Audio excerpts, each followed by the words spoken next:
बुढ़ापा कब बुरा आपा में बदल जाए किसी को नहीं पता। मोहनलाल जी को ये जब एहसास हुआ था, जब उनकी पत्नी इस दुनिया में नहीं थी और बहू बेटा पोता पोती सब अपनी ही दुनिया में मस्त थे। किसी को भी उस बूढ़े आदमी की फिक्र नहीं थी। उनका सिर्फ यही कहना था कि ऐसा करो बेटा, मेरे लिए 2 रोटियां बना दो। दूध के साथ रोटियां ही खाऊंगा। बहू तुरंत बोल उठी, बाबूजी सुबह ही जो रोटियां बनाई थीं उसमें से 2 रोटियां अभी भी बची हुई है। अगर आप बहू ने अपना वाक अधूरा ही रहने दिया। लेकिन मोहनलाल जी की वह क्या कहना चाहती थी। हर रोज की तरह मोहनलाल जी अपने शाम के सैर सपाटे से लौट आए थे। वे अपने जूते उतार ही रहे थे कि बहू ने पूछा, बाबूजी आज हम पार्टी में जा रहे हैं, हम वहीं से खाकर आएंगे। आज रात के खाने में क्या खाएंगे बताइए। मोहनलाल जी सोचने लगे, आज रविवार तो है नहीं, और ना ही किसी की शादी है, जरूर किसी पार्टी में जा रहे होंगे। छोड़ो, मुझे क्या करना है। इस उम्र में अपने विचारों पर काबू करते हुए मोहनलाल जी बोले, सुबह की रोटियां खाई तो गैस हो जाएगा। सुबह भी बहू ने मसाले वाली सब्जी ही बनाई थी, जिसके चलते अभी तक खट्टी डकार आ रही है। बाबूजी बहू से बोले, नहीं बेटा, इस उम्र में सुबह की रोटियां नहीं खा सकता। तुम्हें थोड़ी तकलीफ होगी, लेकिन मेरे लिए 2 ताज़ी रोटी बना दो। बहू को बहुत गुस्सा आया और वह गुस्से में ही बड़बड़ाते हुए उठी, अब 2 रोटियां बनाओ या 10, काम तो उतना ही बढ़ेगा। आटा गूंदो, रोटियां बनाओ, किचन और बर्तन साफ करो। इन्हें क्या, इन्हें सिर्फ ऑर्डर देना है, काम तो मुझे करना पड़ता है ना। बस इन दिन रात इनकी सेवा करते रहो। बहू के बोल मोहनलाल जी के कानों पर पड़ रहे थे। हे भगवान, सिर्फ 2 रोटियां बनाने में इतनी तकलीफ। मैंने कौन से कोई 5 पकवान मांगे हैं। उन्हें बहुत गुस्सा आ रहा था। मोहनलाल जी को अपनी पत्नी की बहुत याद आई। माला के जीते जी उन पर कभी बासी रोटी खाने की नौबत नहीं आई थी। उल्टा खाने में 10 चीजें ही मिल जाती थीं। खाने के साथ मीठा, पापड़, अचार, दही, छाछ, सलाद और पता नहीं क्या क्या। मोहनलाल जी को बहुत बुरा लग रहा था। रहने दो बहू, मैं सुबह की रोटियां ही खा लूंगा। फिजूल में तुम्हें तकलीफ होगी, और वैसे भी तुम्हारे हाथों की रोटी बहुत मुलायम होती है। मुझे चलेगा। मेरी वजह से तुम लोगों को देर नहीं होनी चाहिए। बहू खुश हो गई। वह अपनी आवाज़ मीठी करते हुए बोली, बाबूजी आप चाय लेंगे क्या। मोहनलाल जी बोले, वैसे कोई ख़ास इच्छा नहीं है चाय पीने की, मगर तुम अपने लिए बना रही हो तो मेरे लिए भी थोड़ी बना देना। हाँ बाबूजी, मैं अपने लिए बनाने वाली हूँ, आपके लिए भी बना देती हूँ। बोलकर बहू रसोई घर के अंदर चली गई। मोहनलाल जी खुद से ही बातें करने लगे, अभी तो लाखों की जायदाद है मेरे पास, ये घर भी मेरे नाम पर है और खाते में भी लाखों रुपए पड़े हैं, फिर भी 1 कप चाय और 2 ताज़ी रोटियों के लिए तरसना पड़ता है। तो उन बूढ़ों का क्या होता होगा, जिनके पास संपत्ति के नाम पर सिवाय पुरानी यादों के कुछ भी नहीं होता। माला तो याद करके मोहनलाल जी की आंखों में आंसू चमकने लगे और धीरे से गालों पर सरके। वे माला से बहुत प्यार करते थे, लेकिन कभी जता नहीं पाए। वह ये सच्चे दिल से मानते थे कि माला उनकी किसी पिछले जन्मों के पुण्य का फल है। लेकिन जिंदगी की भागदौड़ में वह माला की मन की इच्छाएं न पूरी कर सके। उन्हें वैष्णो देवी जाना था, लेकिन हर बार यह यात्रा अगले साल के लिए पोस्टपोन हो जाती। घर बार और संसार की जिम्मेदारियां संभालते संभालते कब उनकी इच्छाएं उन्हीं के साथ चली गईं, पता ही नहीं चला। किशनलाल जी ने देखा, उनके पोता और पोती दोनों ही स्कूल से आ गए थे।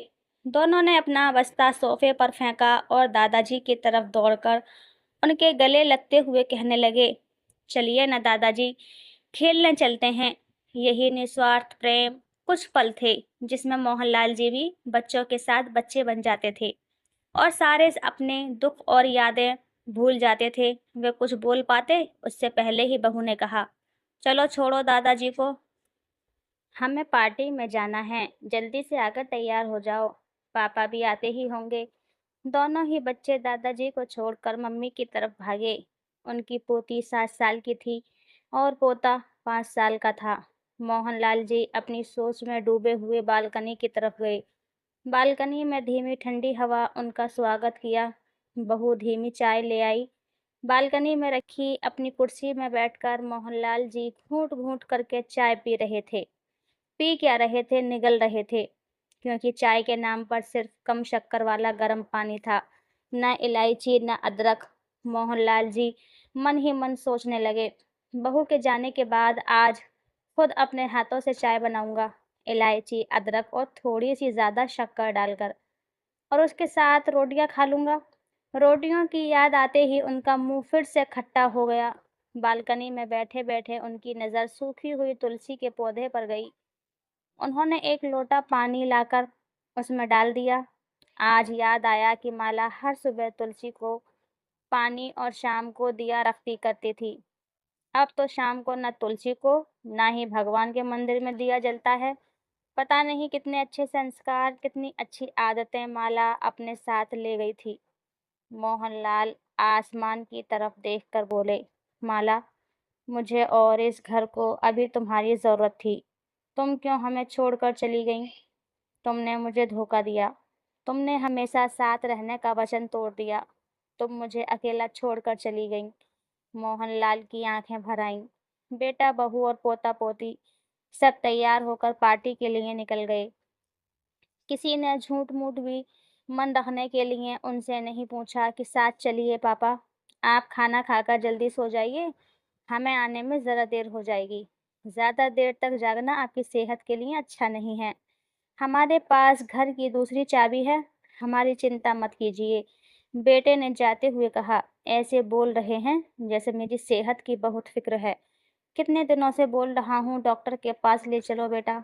बेटा कहता है कि बुढ़ापे में ये सब तो होता ही रहता है, ज़्यादा भ्रम मत पालिए। वाह बेटा, बूढ़े बाप के पास बैठने के लिए थोड़ा सा भी टाइम नहीं तेरे पास, और पार्टी में जाने के लिए टाइम ही टाइम है।